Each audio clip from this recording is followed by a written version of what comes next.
గురూజీ 72 గంటల్లోనే ఫోన్లోని అద్భుతమైన జ్యోతిష్య పరిష్కారం చూపిస్తారు. నమ్మండి, నమ్మకపోండి, ఇది నిజం. శ్మశాన కాళి రుద్ర చౌడీదేవి ఆరాధకులు నంబర్ 1 వశీకరణ స్పెషలిస్ట్. గురూజీ మనిషి పుట్టుక నుండి చనిపోయే వరకు వచ్చే అన్ని క్లిష్టమైన సమస్యలకు పరిష్కారం ఇక్కడ లభిస్తుంది. విద్య, ఉద్యోగం, వ్యవహారం, స్త్రీ ప్రేమ, పెళ్లి, సంతానం, స్త్రీ పురుష వశీకరణం, భూవశం, భార్యాభర్తల కలహాలు, కోర్టు సమస్యలు, విడాకుల సమస్యలు, చేతబడి, అప్పుల బాధ, ఇంకా మీకు ఎలాంటి సమస్యలు ఉన్నా 72 గంటల్లోనే శాశ్వత పరిష్కారం చేయబడింది. శ్రీ మహాగణాధిపతయే నమః. శ్రీ మహాసరస్వత్యై నమః. శ్రీ గురుభ్యో నమః. శ్రీ లలితా మహాత్రిపుర సుందరీ పరాభట్టారికాయై నమః. మనం 2026 మే నెలలో ఉన్నటువంటి ద్వాదశ రాశుల యొక్క ఫలితాంశాలలో భాగంగా మేషరాశికి ఉన్నటువంటి రాశి ఫలితాలు చెప్పుకుందాం. ముందుగా మేషరాశి, ఆ రాశి అధిపతి కాస్త అననుకూలమైనటువంటి స్థితిలో ఉన్నాడు కాబట్టి,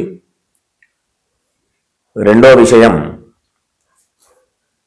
ఈ రాశి వారికి ఏలినాటి శని కూడా ప్రస్తుతం వర్తమానంలో ఉంది కాబట్టి ఆరోగ్య విషయంలో కాస్త జాగ్రత్తలు అవసరం. ఈ సమయానికి ఆహారం, నిద్ర విషయాలలో ఖచ్చితమైనటువంటి జాగ్రత్తలు తీసుకోవాల్సినటువంటి పరిస్థితి. ఇంకా ఈ రాశి అందే రవి కూడా ఉచ్చస్థితిలో ఉన్నాడు కాబట్టి ఉన్నటువంటి ఇబ్బందులు ఏమైనా ఉన్నప్పటికీ కూడా దాన్ని అధిగమించేటటువంటి శక్తి సామర్థ్యాలు కూడా ఉండేటటువంటి పరిస్థితి ఉంటుంది. అంతేకాకుండా మంచి ధర్మార్గంలో నడుస్తూ విశేషమైనటువంటి కీర్తి ప్రఖ్యాతులు, కీర్తి ప్రతిష్టలు ఇవన్నీ కూడా పొందేటటువంటి అవకాశం ఉంటుంది. చేపట్టే పనులలో విజయాన్ని కూడా సాధించేటటువంటి పరిస్థితి. ప్రధానంగా ఈ రాశి వారికి ఈ నెల మే నెల 16వ తేదీ నుంచి 3 గ్రహాలు మారుతూ ఉన్నాయి. ప్రధానంగా రవి ద్వితీయంలోకి మారుతూ ఉన్నాడు. రవి ద్వితీయం వేదస్థానం కాబట్టి కాస్త కుటుంబపరమైనటువంటి విషయాల్లో చికాకులు ఉండేటటువంటి పరిస్థితి ఉంటుంది. అంతేకాకుండా ఆర్జిత ధనం, మనం ఏదైతే సంపాదించుకొని పెట్టుకున్నటువంటి ధనం ఏదైతే ఉందో దానికి సంబంధించినటువంటి విషయాల్లో కాస్త జాగ్రత్తలు తీసుకోవాల్సిన అవసరం ఉంది. అనవసరమైన నిర్ణయాలు తీసుకొని ఉన్నటువంటి పరిస్థితిని ఇబ్బందుల పాలు చేసుకోకుండా ఉంటే చాలా మంచిది. ఈ రాశి వారికి భాగ్య వ్యయాధిపతి రవి, భాగ్య వ్యయాధిపతి గురుడు తృతీయ స్థానంలో ఉండడం వల్ల మంచి అవకాశం. ఏ రకంగా అంటే విదేశయానం సంబంధించినటువంటి, విదేశాలలో ఉండడానికి సంబంధించినటువంటి ప్రయత్నాలు కానీ, విదేశాలలో చదువుకోవడానికి చేసేటటువంటి ప్రయత్నాలు కానీ, విదేశాలలో ఉద్యోగ సంబంధమైనటువంటి విషయాలు కూడా అనుకూలమైనటువంటి పరిస్థితి కల్పించేటటువంటి కాలం మే నెల. కాబట్టి అందరూ కూడా చక్కగా సామర్థ్యంగా ముందుకు వెళ్ళేటటువంటి అవకాశం ఉంటుంది. అంతేకాకుండా ఈ రాశి వారికి ద్వితీయ సప్తమాధిపతి కాస్త అనుకూలమైనటువంటి పరిస్థితిలో ఉన్నాడు కాబట్టి వివాహ ప్రయత్నాలు చేసే వాళ్ళకి అనుకూలమైనటువంటి సమయం, వివాహ ప్రయత్నాలు సఫలమయ్యే అవకాశం ఉంటుంది. కాబట్టి వీళ్ళు అందరూ కూడా ఈ రాశి అంటే మేషరాశి వాళ్ళకి ఈ మే నెల మిశ్రమమైనటువంటి ఫలితాలు మనం చూస్తూ ఉండొచ్చు. కాబట్టి అందరూ కూడా ఏదైనా ఇబ్బందులు ఉన్నటువంటి పరిస్థితే ఎదురైతే గనక, అంటే ఏలినాటి శని ఒకటి ఉంది, లగ్నాధిపతి వ్యయంలో ఉండడం ఒకటి ఉంది, రవి ద్వితీయంలో ఉండేటటువంటి పరిస్థితి కూడా, ఇవన్నీ వేదస్థానాలు, ఏలినాటి శని ప్రభావాలు, అననుకూలమైనటువంటి స్థితులు. కాబట్టి ఇబ్బందులు ఏదైనా ఉంటే అధిగమించేటటువంటి ప్రయత్నం చేయాలి అంటే ప్రతిరోజు కూడా హనుమాన్ చాలీసా పారాయణ, ఆదిత్య హృదయం, అవకాశం ఉన్నటువంటి వాళ్ళందరూ కూడా సుబ్రహ్మణ్య అష్టకం మొదలైనటువంటి స్తోత్రాలు ప్రతి నిత్యం కూడా పెట్టుకోవడం వల్ల ఉన్నటువంటి ఇబ్బందుల నుంచి అధిగమించి అనుకూలమైనటువంటి స్థితికి వచ్చేటటువంటి పరిస్థితి అందరూ కూడా పొందేటటువంటి అవకాశం.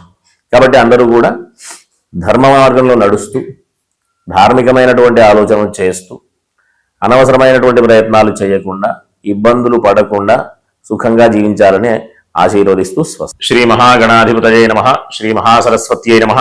శ్రీ గురుభ్యో నమః. శ్రీ లలితా మహాత్రిపుర సుందరీ పరాభట్టారికాయై నమః. మనం 2026 మే నెలలో ఉన్నటువంటి ద్వాదశ రాశుల యొక్క ఫలితాంశాలలో భాగంగా మీనరాశి వారికి ఉన్నటువంటి రాశి ఫలాలు చెప్పుకుందాం.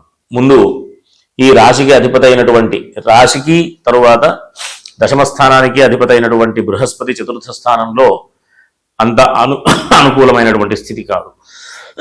బృహస్పతికి 4వ స్థానం వేద స్థానం కాబట్టి ఈ మీనరాశి వారికి ఉద్యోగపరమైనటువంటి వృత్తి వ్యాపారాలకు సంబంధించినటువంటి విషయాలలో అంతేకాకుండా భూ గృహ సంబంధమైనటువంటి వ్యాపారస్తులకి, అంతేకాకుండా ప్రాథమిక విద్య ఇంటర్ వరకు చదివేటటువంటి విద్యార్థులందరికీ కూడా కాస్త ఇబ్బంది కలిగించేటటువంటి గ్రహస్థితి.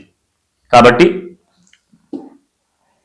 ఏదైనా ప్రయత్నాలు ముందుకు వెళ్ళాలి, ప్రయత్నాలలో ఫలితాలు విజయాన్ని సాధించాలి, అనుకూలమైనటువంటి ఫలితాలు రావాలి అంటే గనక ప్రతిరోజు కూడా ఈశ్వర సంబంధమైనటువంటి ఈశ్వరుడికి సంబంధించినటువంటి స్తోత్రపారాయణ చేయడం, అవకాశం ఉన్నప్పుడు ఈశ్వర దర్శనాలు చేసుకోవడం, అంటే గురువారం రోజు ఖచ్చితంగా ఈశ్వర దర్శనం చేసుకోవడం, ఇట్లా చేయడం ద్వారా విశేషమైనటువంటి ఫలితాలు పొందేటటువంటి అవకాశం ఉంటుంది. కాకపోతే ఈ రాశి వారికి ఆరోగ్య విషయంలో జాగ్రత్తలు అవసరం.